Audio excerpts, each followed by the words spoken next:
तो आइए अब बढ़ते हैं अगले अध्याय की ओर। गरुड़ पुराण चतुर्थ अध्याय। गरुड़ जी पूछते हैं कि कौन से पाप मनुष्य को यमलोक के मार्ग और वैतरणी नदी के कष्टों का भागी बनाते हैं। भगवान विष्णु बताते हैं कि जो लोग सदैव पाप कर्मों से लिप्त रहते हैं और शुभ कर्मों से विमुख रहते हैं, वह मृत्यु के बाद एक नरक से दूसरे नरक में जाकर विविध दुख और भय भोगते हैं।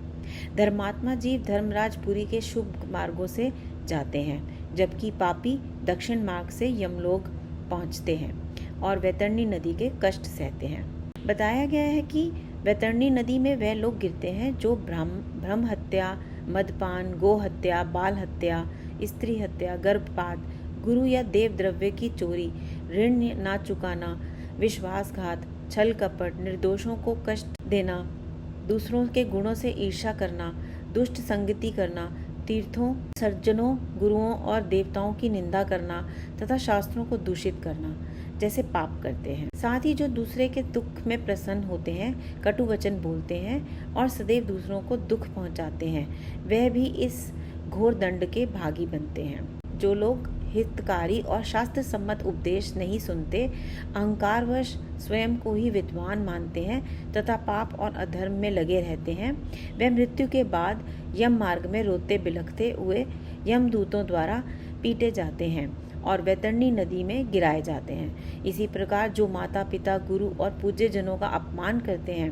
पतिव्रता एवं सद्गुणी स्त्रियों का त्याग करते हैं तथा सज्जनों में दोष खोजकर उनका अनादर करते हैं, वह भी अपने कर्मों के फलस्वरूप वैतरणी के पतित होकर दुख भोगते हैं। आगे बताया गया है कि जो लोग दान का वचन देकर भी दान नहीं देते, दान की वस्तु वापस ले लेते हैं, दान में बाधा डालते हैं, यज्ञ या धर्म कथाओं में विघ्न उत्पन्न करते हैं, भूमि या गोचर भूमि का अतिक्रमण करते हैं, ब्राह्मण होकर अधर्मपूर्ण आचरण करते हैं, स्वार्थवश पशु हिंसा करते हैं, मांस मद आदि का सेवन करते हैं, शास्त्र अध्ययन का त्याग करते हैं, पर स्त्री गमन या कन्याओं एवं सती स्त्रियों को दूषित करते हैं, ऐसे सभी पापी मृत्यु के बाद वैतरणी तथा अन्य नरकों में गिरकर अपने कर्मों का कठोर फल भोगते हैं। फिर यमदूत उन्हें यमलोक ले जाकर पुनः उसी भयंकर नदी में डालते हैं, क्योंकि वैतरणी नरकों में सबसे अधिक दुख देने वाली मानी गई है।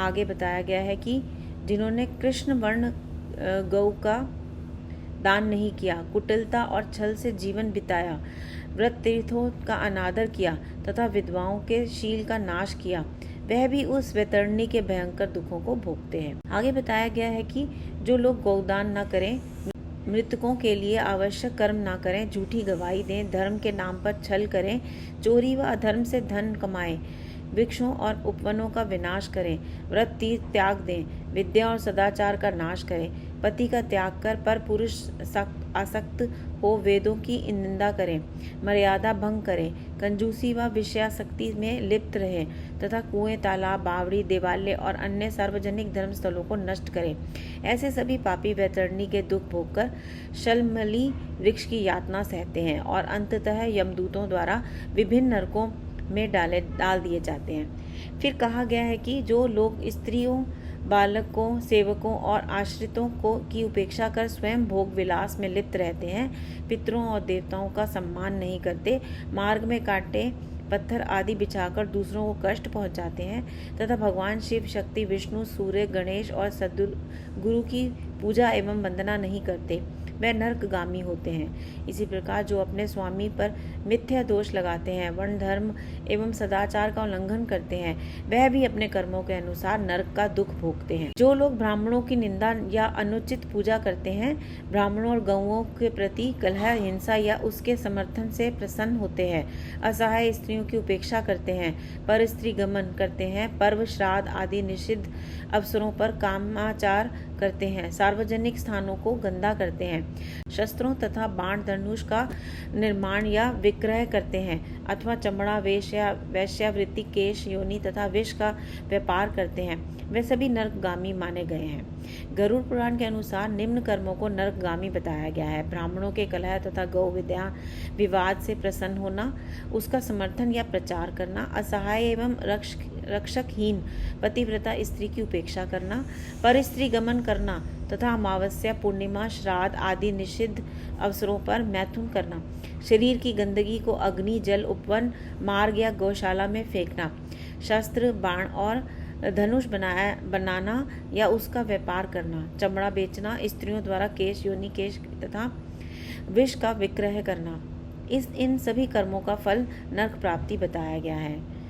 आगे बोला गया है कि जो व्यक्ति विवाह में विघ्न डालते हैं, देव यज्ञों को नष्ट करते हैं, तीर्थयात्रियों को लूटते हैं अथवा घर, गांव और वन में आग लगाते हैं, वे घोर नरकों में जाते हैं। यमदूत उन्हें अग्नि कुंडों में दंडित करते हैं और 80 पत्रवन में ले जाते हैं, जहां तलवार जैसे तीक्ष्ण पत्तों से उनके अंग कटते हैं।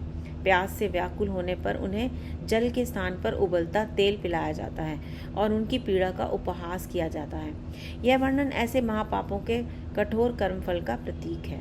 फिर बताया गया कि पापियों को नरक में अत्यंत उग्र और असंख्य यातनाएं सहनी पड़ती हैं। वह प्रलय काल तक विभिन्न घोर नरकों में अपने कर्मों का फल भोगते रहते हैं। पापों का क्षय होने पर वह पुनः जन्म लेते हैं और क्रमशः स्थावर, वृक्ष, लता, पर्वत, तृण आदि तथा जंगल योनियों में जन्म पाते हुए कर्मानुसार 84 लाख योनियों में भ्रमण करते हैं। यही जीव की मोहवश होने वाली संसार यात्रा का वर्णन है, जहाँ जीव को अपने कर्मों के अनुसार विभिन्न योनियों में जन्म लेते हैं। नरक से लौटे पापी मनुष्य रूप में भी चांडाल कुल में जन्मजात विकलांगता, कुष्ठ अथवा अन्य महारोगों जैसे दुख भोगते हैं। इस प्रकार स्त्री और पुरुष अपने पाप कर्मों के अनुरूप उनके फल का अनुभव करते हैं। इसलिए संतों के वचनों पर विश्वास कर भगवान के श्री चरणों में प्रीति बढ़ाएं। इस मानव देह के रहते प्रभु से प्रीति कर जीवन सार्थक बनाएं। विष्णु भगवान की जय। इस ज्ञान धारा से जुड़े रहने के लिए वीडियो को लाइक और शेयर अवश्य करें। चैनल को सब्सक्राइब करना ना भूलें। फिर मिलते हैं अगले अध्याय के दिव्य ज्ञान के साथ। जय जय श्री राधे।